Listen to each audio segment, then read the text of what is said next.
Secunderabad cantonment గులాబీ పార్టీలో వివిధ పార్టీలకు చెందిన నాయకులు పెద్ద ఎత్తున చేరారు. బోయిన్పల్లిలో జరిగిన బీఆర్ఎస్ బూత్ స్థాయి నాయకుల సమావేశానికి ముఖ్య అతిథిగా మంత్రి తలసాని శ్రీనివాస్ యాదవ్ హాజరయ్యారు.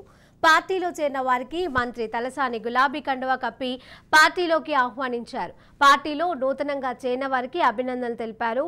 తెలంగాణ ప్రభుత్వం చేపట్టిన అభివృద్ధి సంక్షేమ పథకాలు సత్ఫలితాలను ఇస్తూ దేశానికే ఆదర్శంగా నిలిచాయని ఆయన తెలిపారు.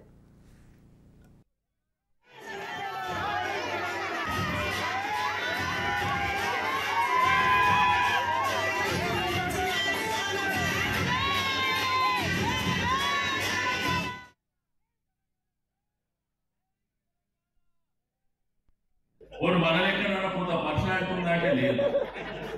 ఇక వాటి ఓటింగ్ పట్టలేదు. ఇక కాంగ్రెస్ పార్టీ పరిస్థితి ఇవాళ నేను పొద్దున పేపర్లో చూసిన, మీరు చూడండి. ఆయన కోమటిరెడ్డి వెంకటరెడ్డి నాకంటే సీనియర్ ఓడు, నేనే ముఖ్యమంత్రి అంట. పట్టి విక్రమార్కి ఏమంటాడు, జలగాం వెంకటరావు తర్వాత నాకే అవకాశం వస్తుంది మా ఖమ్మం జిల్లాకు, ఇక నేనే ఈ రాష్ట్రానికి ముఖ్యమంత్రి అని ఆయన అంటాడు. చాలారెడ్డి ఏమంటాడు, నేను పోటీ చేయకపోయినా పర్వాలే, నేనే సీఎం అని ఆయన అంటాడు.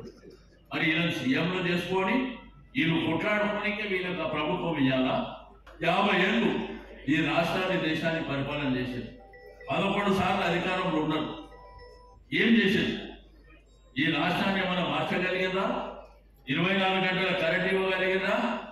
తాగడానికి నీళ్ళు ఇవ్వగలిగిందా? ఒక ఆడపిల్ల పెళ్ళైతే 1 లక్ష రూపాయలు ఇవ్వగలిగిందా? ఏమీ లేదు. 6 గ్యారెంటీలు అని చెప్తూ అసలు మీ గుణోళ్ళకే గ్యారెంటీ లేదు.